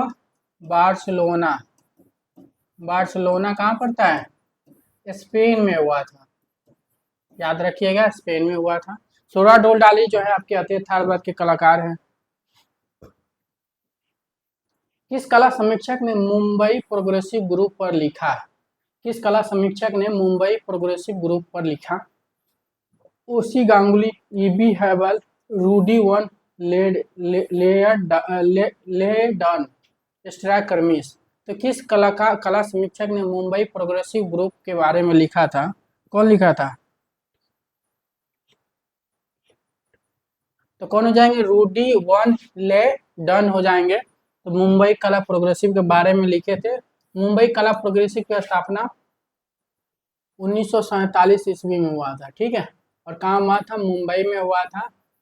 और इसी जो है मुंबई प्रोग्रेसिव ग्रुप पर जो है किस कला समीक्षक ने लिखा था? तो रूडी वन लेयर डॉन, याद रखिएगा, लेयर डॉन। नेक्स्ट क्वेश्चन है, किसको फादर ऑफ एस्थेटिक्स अर्थात सौंदर्य शास्त्र का जनक कहा जाता है? S K Langer, Schelling, Baumgarten, Morris. तो किसको फादर ऑफ एस्थेटिक अर्थात सौंदर्य शास्त्र का जनक कहा जाता है? किसको कहा जाता है फादर ऑफ एस्थेटिक या सौंदर्य शास्त्र का जनक? तो कौन हो जाएंगे? वामगार्टन हो जाएंगे। वामगार्टन जो है इनका जन्म 1714 ईस्वी में हुआ था। 1714 ईस्वी में हुआ था। कहाँ हुआ था? जर्मनी में हुआ था इनका जन्म। क्या है वामगार्टन? तो दार्शनिक है, कला समीक्षक है, ठीक है, लेखक है।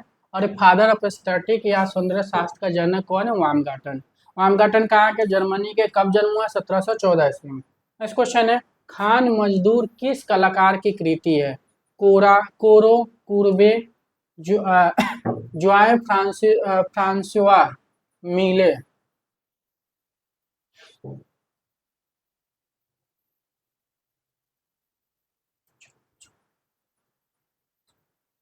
तो खान मजदूर किसका हो जाएगा? मिले, याद रखिएगा, इनका पूरा नाम है ज्वाय फ्रांसुआ मिले। तो खान मजदूर याद रखिए मिले का है, ठीक है। प्लेटो ने किस सन में एथेंस में एकेडमी की स्थापना की जिसे यूरोप का प्रथम विश्वविद्यालय कहा जाता है? ठीक है, जो प्लेटो जो थे दार्शनिक थे, तो इन्होंने प्लेटो ने किस सन में एथेंस में एकेडमी की स्थापना की जिसे यूरोप का प्रथम विश्वविद्यालय कहा जाता है? तो कब किए थे इन्होंने प्रथम विश्वविद्यालय? तो क्या हो जाएगा? 1387 ईस्वी में किए थे। कौन? प्लेटो ने। तो प्लेटो ने किस सन में एथेंस में एकेडमी की स्थापना की जिसे यूरोप का प्रथम विश्वविद्यालय कहा जाता है?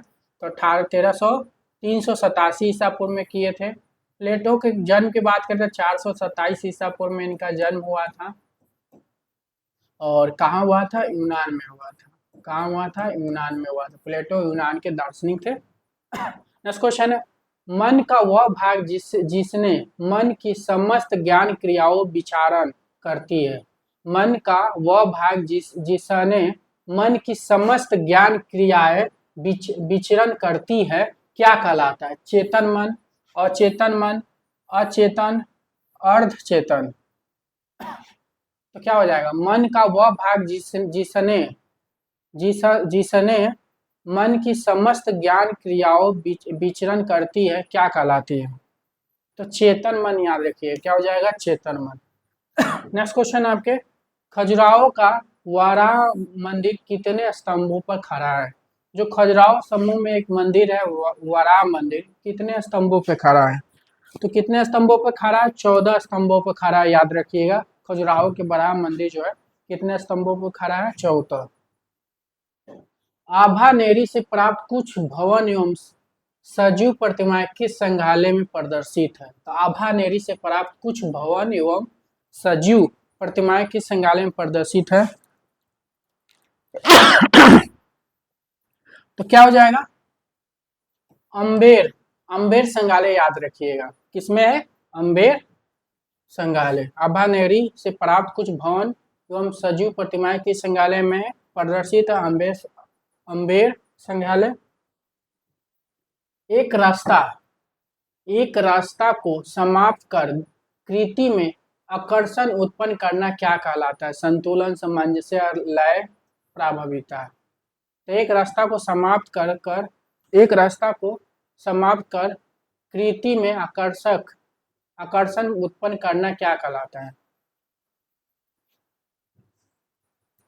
तो क्या कहलाता है? प्रभाविता, याद रखिएगा, प्रभाविता हो जाएगा। नेक्स्ट क्वेश्चन है, टेनिस कोर्ट पर शपथ वह नेपोलियन प्रथम का राज अभिषेक नमक चित्र किस चित्रकार का है? तो टेनिस कोर्ट पर शपथ वह नेपोलियन प्रथम का राज अभिषेक नमक चित्र किस चित्रकार का है?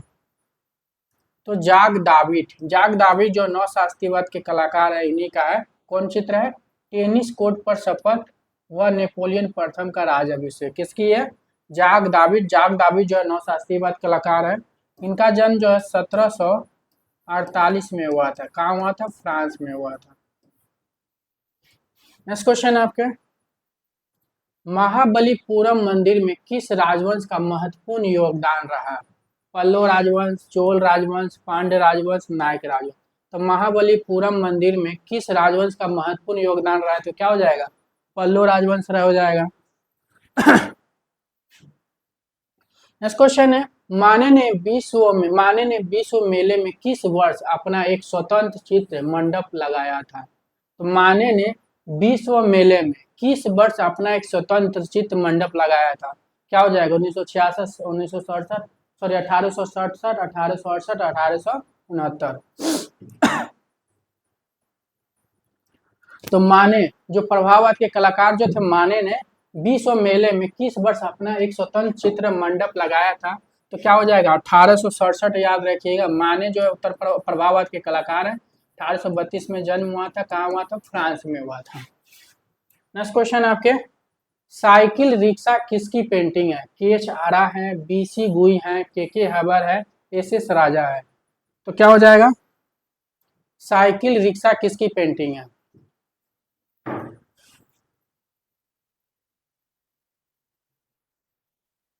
तो साइकिल रिक्शा किसकी पेंटिंग है? के हैबर की है। ठीक है, साइकिल रिक्शा किसकी पेंटिंग है? के हैबर की है।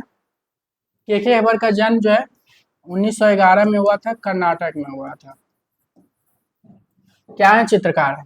किसके अनुसार कला मनुष्य के काल्पनिक जीवन की अभिव्यक्ति है?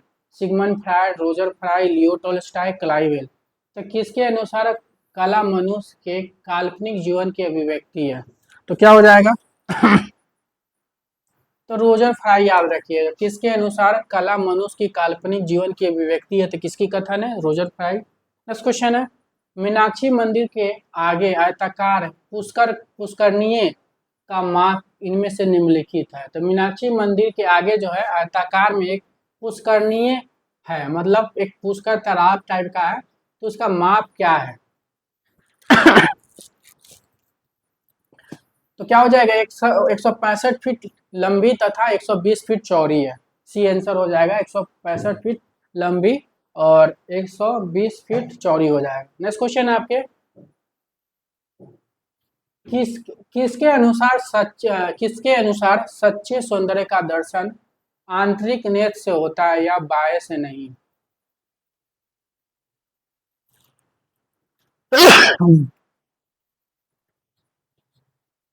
तो किसके अनुसार सच्चे सौंदर्य का दर्शन आंतरिक नेत्र से होता है, बाह्य से नहीं होता है? तो क्या हो जाएगा? एडिशन, याद रखिएगा, एडिशन से। किसके अनुसार सच्चे सौंदर्य का दर्शन आंतरिक नेत्र से होता है, बाह्य से नहीं? तो एडिशन। सिगमंड फ्रायड का काल बताएं। सिगमंड फ्रायड का यहाँ कब से कब तक काल रहा, इनके जन्म से लेकर मृत्यु तक बताना है।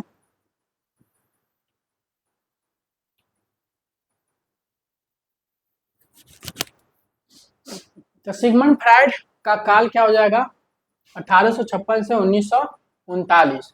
सिगमंड फ्रायड जो है क्या है? कला समीक्षक है, दार्शनिक है, और इनका जन्म 1856 में हुआ था। 1939 में मृत्यु हो गया। कहाँ के है ये? ऑस्ट्रेलिया के। कालीघाट की पटचित्र शैली को बाजार पेंटिंग कहा है? किसने? ईवी हेबल, यामिनी राय, राजा रवि वर्मा, डब्ल्यू.जी. आचार्य। तो कालीघाट की पटचित्र शैली को बाजार पेंटिंग किसने कहा? तो बाजार पेंटिंग किसने कहा था? डब्ल्यू.जी. आचार्य कहा था। ठीक है, कालीघाट की जो कालीघाट पटचित्र शैली जो है 19वीं सदी में प्रारंभ हुई थी, 19वीं सदी में प्रारंभ हुई थी। और काली घाट पटचित्र शैली को बाजार पेंटिंग किसने कहा था? डब्ल्यू जी आचर, याद रखिएगा। काली घाट पटचित्र शैली को बाजार बाजार शैली बाजार पेंटिंग किसने कहा था? कौन कहा था? डब्ल्यू जी आचर। नेक्स्ट क्वेश्चन है, ब्रह्मचारियों से विवस्त्र की गई वधु किस कलाकार की कृति है? ब्रह्मचारियों से विवस्त्र की गई वधु किस कलाकार की कृति? एग्जाम में कई बार पूछा है। क्या हो जाएगा यहाँ पे? पिकाबिया, धोनसा, एल्ग्रेपो, जॉन डेविस। तो कौन हो जाएंगे? दूसा हो जाएंगे। ब्रह्मचारियों से विवस्त्र की गई वधु किसकी? दूसा की है। दूसा का जन्म जो है 1887 ईस्वी में हुआ था। कहाँ हुआ था? फ्रांस में हुआ था। किस बात के कलाकार थे? दादावाद के। नेक्स्ट क्वेश्चन है आपके, किस वर्ष में खजुराहो को भारतीय पुरातत्व विभाग ने अपने अधीन में ले लिया? किस वर्ष में खजुराहो को भारतीय पुरातत्व विभाग ने अपने अधीन में ले लिया? तो किस वर्ष ले लिया था खजुराहो को? 1904 ईस्वी में लिया था। खजुराहो को 1904 में लिया था, ध्यान रखिएगा। किस वर्ष में खजुराहो को भी भारतीय पुरातत्व विभाग ने अपने अधीन में ले लिया था? तो किस वर्ष ले लिया था? 1904 में ले लिया था। नेक्स्ट क्वेश्चन है, धनबाद का प्रथम चित्र कौन सा कहलाता है?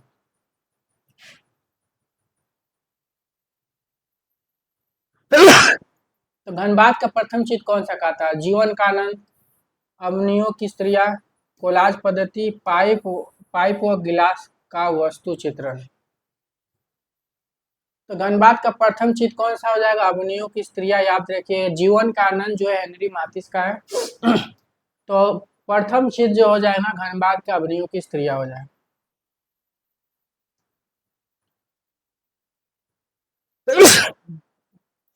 क्रिएटिव ऑफ जजमेंट में सौंदर्य की व्याख्याएं किसने की है?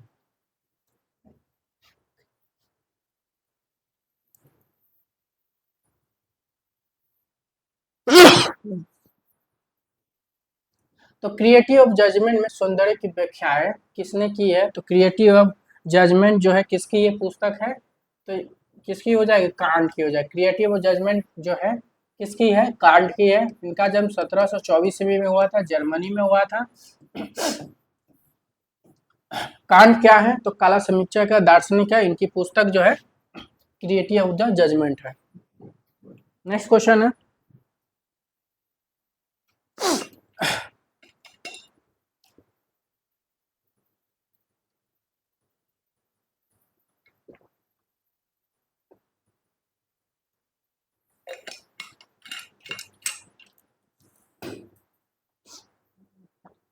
पेरिस के ग्रांड सेलो में अमृता सेल की कृति युतिया किस वर्ष पुरस्कृत हुई थी? तो क्या हो जाएगा? पेरिस के ग्रांड सेलो में अमृता सेल की कृति युतिया किस वर्ष पुरस्कृत हुई थी? तो क्या हो जाएगा? 1932 में, याद रखिएगा। अमृता सेल के जन्म की अगर हम बात करते हैं 1913 ईस्वी में बुडापेस्ट हंगरी में होता है। मृत्यु जो है 1941 में हुआ था। कहाँ हुआ था? लाहौर, पाकिस्तान में।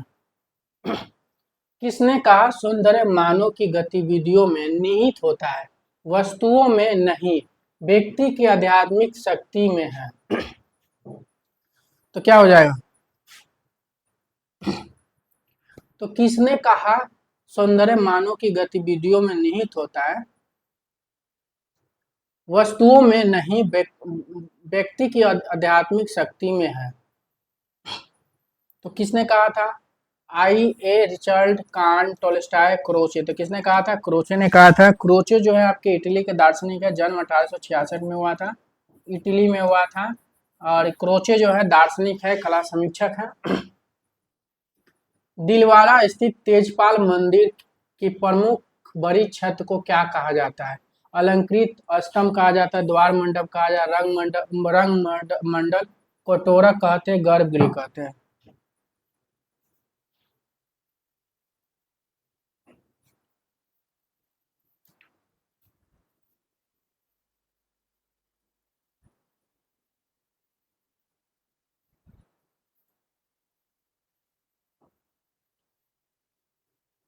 तो दिलवाड़ा स्थित तेजपाल मंदिर की प्रमुख बड़ी छत को क्या कहा जाता है?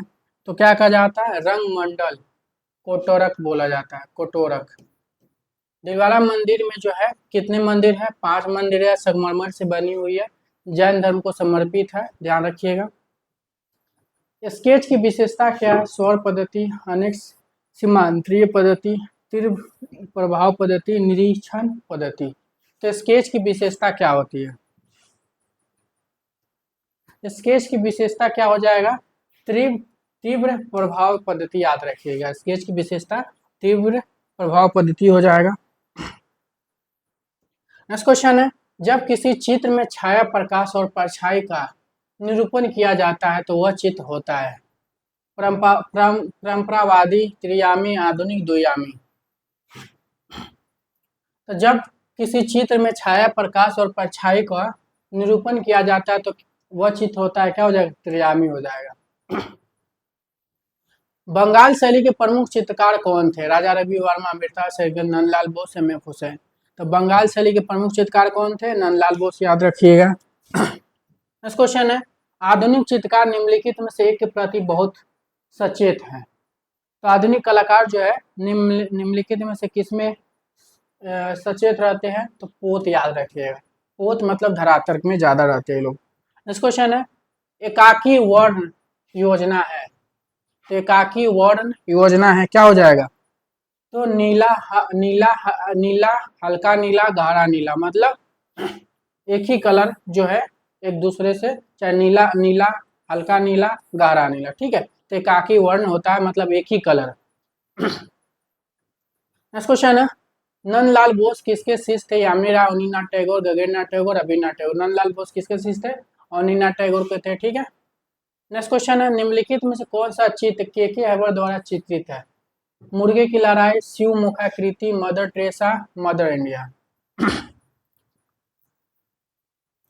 तो निम्नलिखित में से के हैबर का चित्र कौन है? मुर्गे की लड़ाई, याद रखिए। मुर्गे की लड़ाई कई बार एग्जाम में पूछा गया। के हैबर का जन्म 1911 में हुआ था और कर्नाटक में हुआ था। क्या है? तो चित्रकार के लिए जाने जाते के हैबर। प्रसिद्ध चित्र जमीन किसने बनाया था? K Hebbar, M F Husain, N S Bendre, F N Surya. तो जमीन किसकी है? एम एफ हुसैन की। जमीन पे ही ललित कला के तरफ से 1955 में जो है ललित कला अकादमी का पुरस्कार इनको मिला था 1955 में, एम एफ हुसैन का। एम एफ हुसैन को जन्म 1915 में हुआ था, महाराष्ट्र के सोलापुर में हुआ था। वह चित्रकार जो मुंबई के पैक समूह से नहीं था। तो इनमें से कौन सा कलाकार जो मुंबई के पैक कुछ समूह के नहीं था? जैसे राजा हुसैन, बेंद्रे, आरा। तो पैक समूह के कौन सा कलाकार नहीं था? तो आपको पता है कौन नहीं थे? एन एस बेंद्रे नहीं थे। एन एस बेंद्रे जो आपके चित्रकार के लिए फेमस, 1910 में इनका जन्म हुआ था, इंदौर में हुआ था। और किस लिए फेमस है? चित्रकार के लिए फेमस है और पैक ग्रुप से नहीं जुड़े थे। पैक ग्रुप की स्थापना की बात पूछते हैं तो 1947 में इसकी स्थापना हुई थी। कहाँ हुई थी? मुंबई में हुई थी। पैक ग्रुप के संस्थापक कौन है? एफ एन सूजा हो जाएंगे। महिषासुर मर्दनी दुर्गा शिल्प एलोरा की किस गुफा में है? गुफा संख्या 16, 15, 14, 21। तो महिषासुर मर्दनी दुर्गा शिल्प एलोरा के किस गुफा में है? तो महिषासुर मर्दनी एलोरा की गुफा संख्या 16 में है, ठीक है। नेक्स्ट क्वेश्चन है आपके, एलोरा की कौन सी गुफा में बुद्ध उपदेश देते हुए निर्मित है? तो एलोरा की कौन सी गुफा में जो है बुद्ध को उपदेश देते हुए निर्मित किया गया? गुफा संख्या 5, याद रखिएगा। नेक्स्ट क्वेश्चन आपके, आदिनाथ का मंदिर कहाँ है? आदिनाथ का मंदिर कहाँ है? मदुरई है, महाबलीपुरम है, कोणार्क है, रनकपुर में है। तो आदिनाथ का मंदिर कहाँ हो जाएगा? तो रनकपुर, याद रखिएगा। आदिनाथ का मंदिर कहाँ है? रनकपुर समूह में है। नेक्स्ट क्वेश्चन है, खजुराहो के मंदिर समूह में प्रमुख मंदिर कौन सा है? प्रमुख मंदिर कौन सा हो जाएगा खजुराहो के मंदिर समूह में? तो खजुराहो के मंदिर समूह में प्रमुख मंदिर आपको पता है कंदरिया महादेव मंदिर हो जाएगा, सबसे प्रमुख मंदिर, सबसे श्रेष्ठ मंदिर, सबसे नया मंदिर। और कंदरिया महादेव मंदिर को जो कौन बनवाया था? विद्याधर ने। एलिफेंटा गुफाओं में किस देवता की मूर्तियां का निर्माण अधिक है? शिव, ब्रह्मा, गणेश, कृष्ण। तो एलिफेंटा गुफाओं में किस देवता की मूर्तियों का निर्माण अधिक है? तो किस देवता का है? तो आपको पता है एलिफेंटा जो शिव भगवान से समर्पित है, शिव भगवान का बनी। नीम में खनिज रंग नहीं है, हल्दी, गेरू, फिरोजी, रामरज। तो इनमें से कौन सा खनिज रंग नहीं है? तो खनिज रंग कौन सा नहीं है? तो आपको पता है हल्दी रंग नहीं है खनिज। स्वर्णिम विभाजन सिद्धांत है एकता का, संतुलन का, प्रभाविता का, अंतराल का। स्वर्णिम विभाजन सिद्धांत किसका है? तो स्वर्णिम विभाजन सिद्धांत जो है आपके अंतराल हो जाएगा, अंतराल का है। नेक्स्ट क्वेश्चन है आपके, कैलाश मंदिर कहाँ है? तो कैलाश मंदिर आपको पता है एलोरा में है, एलोरा के गुफा संख्या 16 में है।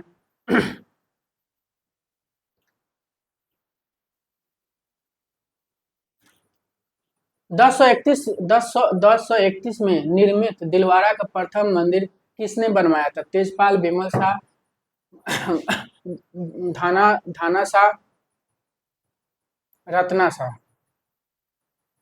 तो 1031 ईस्वी में दिलवाड़ा का प्रथम मंदिर किसने बनवाया था? बिमल शाह, याद रखिएगा। दिलवाड़ा का प्रथम मंदिर कौन बनवाया था? बिमल शाह, 1031 ईस्वी में। कोणार्क मंदिर कौन से पत्थर से निर्मित किया गया? बलुआ पत्थर, सिलेटी पत्थर, लाल पत्थर, चूना पत्थर। तो कोणार्क मंदिर कौन सी पत्थर का यूज किया गया? तो कोणार्क मंदिर जो है सिलेटी पत्थर, याद रखिएगा, सिलेटी पत्थर का यूज किया गया। नेक्स्ट क्वेश्चन है, खजुराहो का सबसे प्राचीन मंदिर कौन सा है? 64 योगिनी लक्ष्मण मंदिर, ललगुआ मंदिर, प्रवेश मंदिर।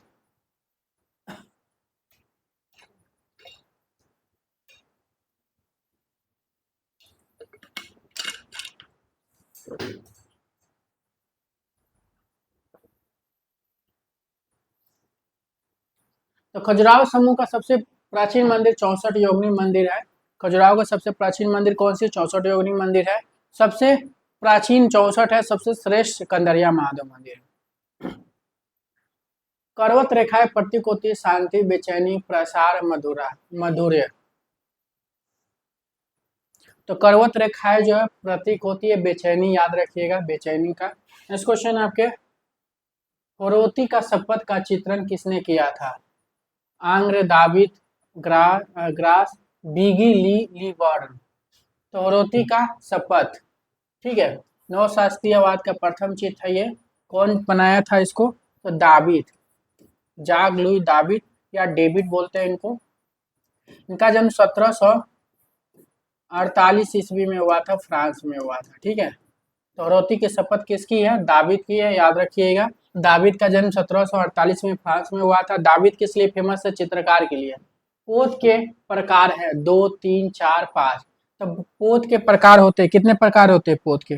पोत के 3 प्रकार होते हैं, याद रखिएगा। पोत कितने प्रकार के होते हैं? 3 प्रकार के। चित्रण में दृष्टि प्रभाव को महत्व देना कहलाता है, प्रभाविता, एकता, अंतराल, अंकन। तो चित्रण में दृष्टि प्रभाव को महत्व देना कहलाता है, क्या हो जाएगा?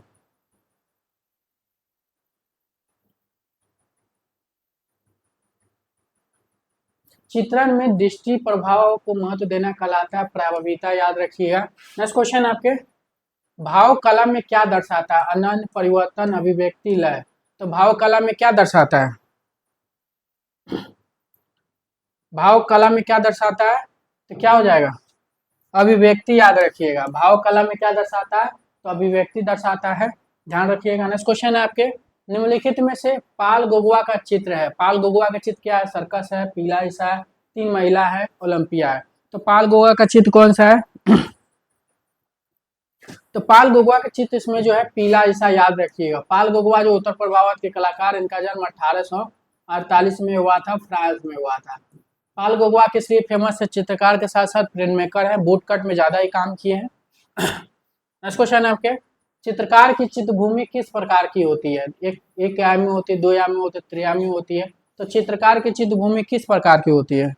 तो चित्रकार की चित्रभूमि जो है द्वियामी होती है, ठीक है, द्वियामी, 2D होती है। नेक्स्ट क्वेश्चन आपके, अच्छे संयोजन का एक महत्वपूर्ण गुण होता है। अच्छे संयोजन का एक महत्वपूर्ण गुण होता है विषय वस्तु, सार, संतुलन, प्रेम।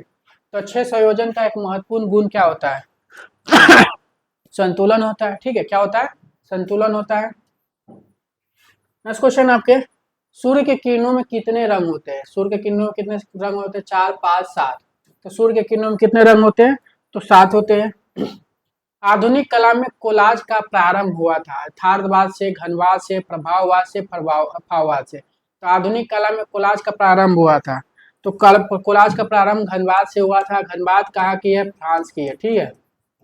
घनबाद का प्रारंभ कहाँ हुआ था? फ्रांस में, ठीक है। चाहे घनबाद पूछे, यथार्थवाद पूछे, चाहे प्रभाववाद पूछे, चाहे भाववाद पूछे, ये चारों बात कहाँ का है? फ्रांस का है, ठीक है। कभी पूछा जा सकता है घनबाद का प्रारंभ कहाँ हुआ? फ्रांस में। प्रभाववाद का कहाँ हुआ? भाववाद का कहाँ हुआ? ठीक है। तो सारा जो है फ्रांस की बात है। कला सहज ज्ञान या अंतर ज्ञान है, किसने कहा था? अरस्तु ने, हीगल ने, क्रोचे ने, रस्किन ने। तो कला सहज ज्ञान या अंतर ज्ञान है, किसकी कथन है ये? तो कला सहज ज्ञान है, अंतर ज्ञान है, किसने कहा था? क्रोचे ने कहा था। क्रोचे क्या है? कोई कला समीक्षक है, दार्शनिक है, ठीक है। इनका जन्म 1866 में हुआ था, इटली में हुआ था।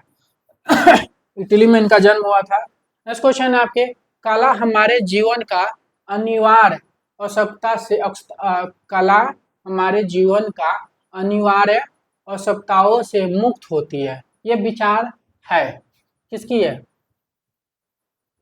क्लाइवेल है, रोजर फ्राई है, फ्राइड है, हीगल है।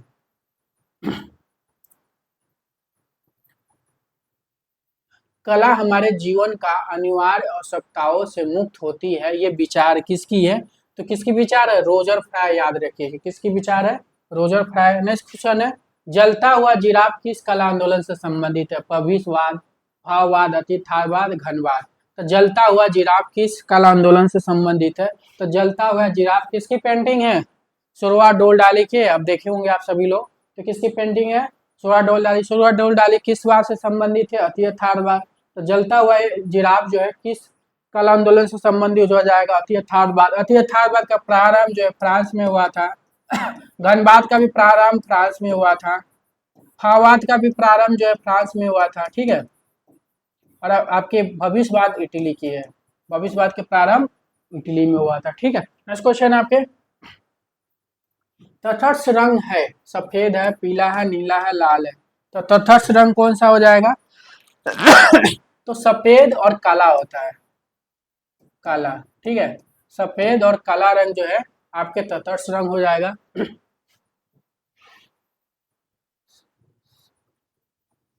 संगतता है, वर्ण का चक्र है, उष्ण वर्ण है, वर्ण की शुद्धता है। तो सगंधता क्या हो जाएगा? तो वर्ण की शुद्धता हो जाएगा, याद रखिएगा। सगंधता क्या हो जाएगा? वर्ण की शुद्धता हो जाएगा। अगर आप लोग हमारे टेलीग्राम से अगर नहीं जुड़े हैं तो आप लोग जल्द से जल्द जुड़ जाइए, क्योंकि टेलीग्राम पे जो है आप सभी को जो हम लोग फ्री टेस्ट दे रहे हैं। फ्री टेस्ट जो है, फ्री टेस्ट का आप लोग लाभ उठाइए। टेस्ट तो हम लोग आपको सोल्व करा ही रहे हैं, ठीक है। तो फ्री टेस्ट जो है जल्द से जल्द टेलीग्राम से जुड़िए, और टेलीग्राम से जुड़ने के बाद में जो है तुरंत आप लोग को इन्फॉर्मेशन दिया जाएगा। एप्लीकेशन डाउनलोड कर लीजिएगा अपन क्लास के, क्योंकि जो भी टेस्ट हो रहा है वो सारा जो है अपन क्लास के एप्लीकेशन पे ही हो रहा है, ठीक है। इसलिए एप्लीकेशन पे देने से फायदा भी है कि आप उसमें गलत सही भी देख सकते हो, ठीक है। उसको रिवीजन भी कर सकते हो, स्कोर देख सकते हो। तो जल्द से जल्द जो इस बार कोड को आप स्कैन करिए, या डिस्क्रिप्शन में जो है लिंक दिया गया, आप वहां से भी ज्वाइन हो सकते हैं। अगर आपको मेरी वीडियो पसंद आ रहा है, ठीक है, तो हमारे चैनल वीडियो को लाइक करिए, शेयर करिए, कमेंट करिए, अधिक से अधिक लोगों से शेयर करिए, और सब्सक्राइब करना मत भूलिए, ठीक है। Thank you.